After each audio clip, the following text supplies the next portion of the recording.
Hi guys, I am Shivangini. Welcome to my channel resolving NEET. तो आज हम बात करेंगे एनपीएन ट्रांजिस्टर के बारे में। तो ये जो एनपीएन और पीएनपी दोनों ट्रांजिस्टर सेम है। जैसे अब एनपीएन में क्या होता है कि एमिटर जो है वो एन टाइप सेमीकंडक्टर होगा, बेस जो है वो पी टाइप होगा और कलेक्टर वापस एन टाइप होगा। अब पीएनपी में जस्ट रिवर्स होगा कि एमिटर और कलेक्टर ये दोनों पी टाइप होंगे और बेस क्या होगा, एन टाइप होगा। तो अब इसमें सारी चीजें सेम रहेगी, बस जब यहाँ पे हम इलेक्ट्रॉन की बात करेंगे पीएनपी में वहां पे होल आ जाएंगे, और जहां हम यहाँ पे होल की बात करेंगे पीएनपी में वहां इलेक्ट्रॉन आ जाएंगे। बाकी सारी चीजें सेम रहेगी। तो हम इसको देखते हैं। अब चूंकि हमें पता है कि जो एमिटर है वो एन टाइप सेमीकंडक्टर है, तो इसमें जो मेजॉरिटी चार्ज कैरियर है वो क्या होंगे, इलेक्ट्रॉन होंगे। तो ये जो साइन मैंने बनाया है डॉट, इसका मतलब है इलेक्ट्रॉन, और जो सर्कल बनाया है छोटा, इसका मतलब है होल। तो एन टाइप सेमीकंडक्टर में इलेक्ट्रॉन ज्यादा होंगे, तो इसमें इलेक्ट्रॉन ज्यादा है। वैसे ही ये भी एन टाइप है कलेक्टर, तो इसमें भी इलेक्ट्रॉन ज्यादा है। अब जो बेस है वो पी टाइप सेमीकंडक्टर है, यानी इसमें होल ज्यादा होने चाहिए, तो इसमें होल मेजॉरिटी चार्ज कैरियर। अब हम क्या करेंगे, अब हम इन तीनों को बैटरी से कनेक्ट करेंगे। मतलब तीनों को तो एक बैटरी से नहीं करेंगे, हर दो चीजों को एक बैटरी से कनेक्ट करेंगे। जैसे एमिटर और बेस को एक बैटरी से कनेक्ट किया, जिसको हमने नाम दे दिया VEB, क्योंकि ये एमिटर और बेस को ज्वाइंट कर रही है। अब हमें ये ध्यान में रखना है कि एमिटर और बेस हमेशा फॉरवर्ड बायसिंग में होंगे, चाहे पीएनपी हो चाहे एनपीएन हो। ये वाला जो सीरीज है यानी VEB जो होगा, जहाँ पे एमिटर और बेस जुड़ा हुआ है, वह हमेशा फॉरवर्ड बायसिंग होगी, यानी एन जो है वो नेगेटिव से और पी पॉजिटिव से। अब वही उल्टा, यानी जहाँ पे बेस और कलेक्टर जिस बैटरी से ऐड होगा वो हमेशा रिवर्स बायसिंग में होगी, यानी जो पी साइड है जहाँ पे वह नेगेटिव और एन जो है वो पॉजिटिव। तो VBC हमने इसको नाम दे दिया, यानी बेस और कलेक्टर को ये ज्वाइंट कर दिए। तो ये हमारा सेटअप है। अब क्या होगा, अब जब इस बैटरी को हम चालू करेंगे तो इलेक्ट्रिक फील्ड जनरेट होगा, और हमें पता है इलेक्ट्रिक फील्ड कहाँ होता है, पॉजिटिव से नेगेटिव की तरफ। तो ये बेस हमारा हो जाएगा यहाँ पे पॉजिटिव और ये साइड हो जाएगी नेगेटिव। तो इलेक्ट्रिक फील्ड की डायरेक्शन क्या होगी, ये होगी बेस से एमिटर की तरफ इलेक्ट्रिक फील्ड जाएगा। अब हमें पता है कि जिस साइड में इलेक्ट्रिक फील्ड लगता है उसके अपोजिट साइड में इलेक्ट्रिक फोर्स लगता है। तो ये जो इलेक्ट्रिक फोर्स है वो इन इलेक्ट्रॉन पे लगेगा इधर की तरफ। ये जो इलेक्ट्रॉन है वो इधर जाएंगे, तो फोर्स जो है वो बेस की तरफ लगेगा। इलेक्ट्रिक फील्ड लगा बेस से एमिटर और फोर्स लगेगा एमिटर से बेस, तो ये इलेक्ट्रॉन यहां जाएंगे। और एक और बात कि हमें पता है फॉरवर्ड बायसिंग में जो डिप्लेशन लेयर होती है वो पतली होती है, वो डिक्रीज होती जाती है। तो E और B के बीच में जो डिप्लेशन लेयर है वो यहाँ पे पतली होगी हर केस में, क्योंकि ये हमेशा फॉरवर्ड बायसिंग में रहेंगे। और B और C के बीच की जो डिप्लेशन लेयर है वो हमेशा मोटी होगी, क्योंकि ये हमेशा रिवर्स बायसिंग में रहेगा। तो ये उस पर डिपेंड नहीं कर रहा कि पीएनपी है या एनपीएन है, ये बायसिंग पे डिपेंड करती है डिप्लेशन लेयर। तो E और B फॉरवर्ड बायसिंग से कनेक्टेड है, तो डिप्लेशन लेयर पतली। बेस और कलेक्टर किसे रिवर्सिंग बायसिंग में है, रिवर्स बायसिंग में, तो डिप्लेशन लेयर मोटी होगी। तो ये इलेक्ट्रॉन इजीली यहाँ पे आ गए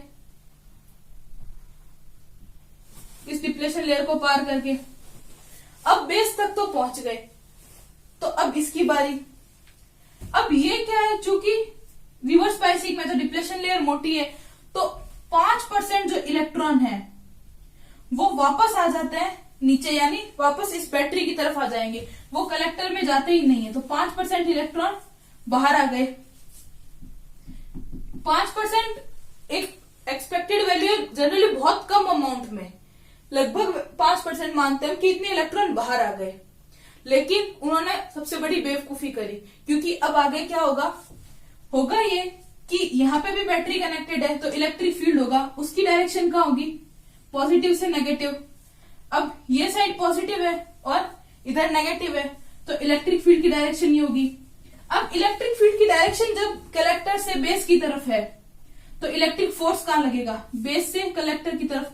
तो ये इन इलेक्ट्रॉन को यहाँ आने के लिए फोर्स करेगा। तो इलेक्ट्रॉन पे नेचुरली फोर्स किधर लगेगा, कलेक्टर की तरफ फोर्स लगेगा। तो हम ये जो इलेक्ट्रॉन है ये देख के ही डर गए कि अरे इतनी मोटी डिप्लेशन लेयर हम पार नहीं कर पाएंगे। तो वो सीधा बाहर निकल गए। लेकिन 95% इलेक्ट्रॉन जो थे उन्होंने हिम्मत नहीं हारी, उन्होंने कहा जो होगा देखा जाएगा। तो वो कहां पहुंच गए? कलेक्टर में पहुंच गए।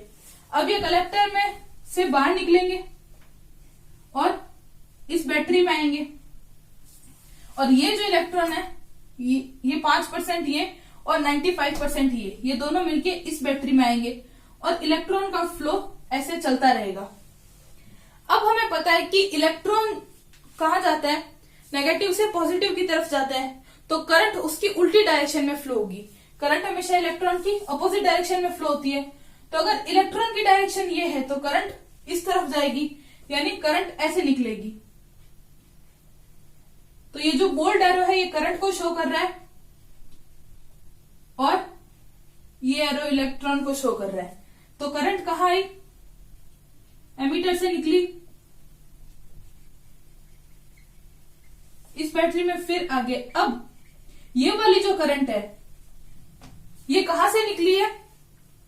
ये एमीटर से निकली है, तो इसको हम नाम देंगे IE। और इलेक्ट्रॉन आगे है, ये नीचे की तरफ आ रहा है, तो ये करंट कहां जाएगी? ऊपर की तरफ। अब ये करंट जा कहां रही है? बेस में जा रही है, तो इसको हम नाम देंगे IB। और यहां से जाएगी IC, क्योंकि ये कलेक्टर में जाएगी, तो ये IC।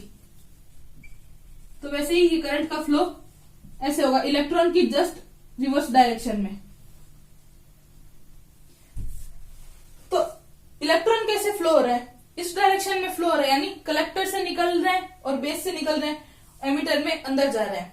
लेकिन करंट क्या करेगी? एमीटर से बाहर निकलेगी और कलेक्टर में जाएगी या बेस में जाएगी।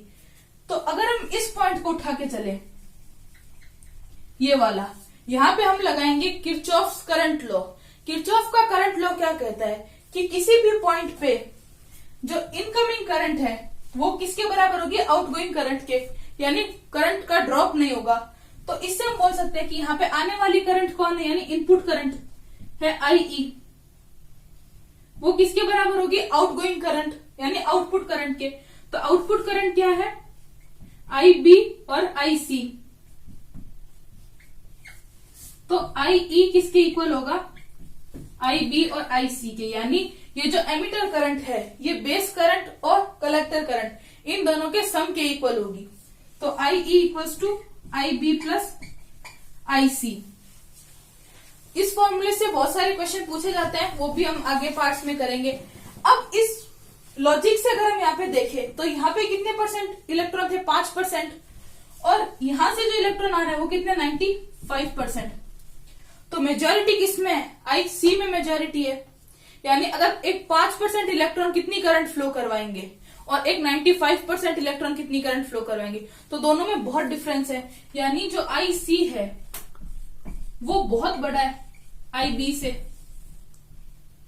तो यानी अगर हम थोड़ा सा स्मार्ट प्ले करें और IB में यानी बेस में इनपुट जोड़ दें और कलेक्टर से आउटपुट निकालें, तो क्या होगा? हमें बहुत कम करंट देनी पड़ेगी, IB में बहुत कम रखना पड़ेगा और जो आउटपुट मिलेगा हमें बहुत ज्यादा मिल जाएगा। तो इसी को यूज करके हम एम्पलीफायर बनाते हैं, वो हम अगले वीडियो में बात करेंगे। तो अगर आपको हमारा वीडियो पसंद आया, वीडियो को लाइक करें, चैनल को सब्सक्राइब करें। Thank you for watching. जय हिंद, जय भारत।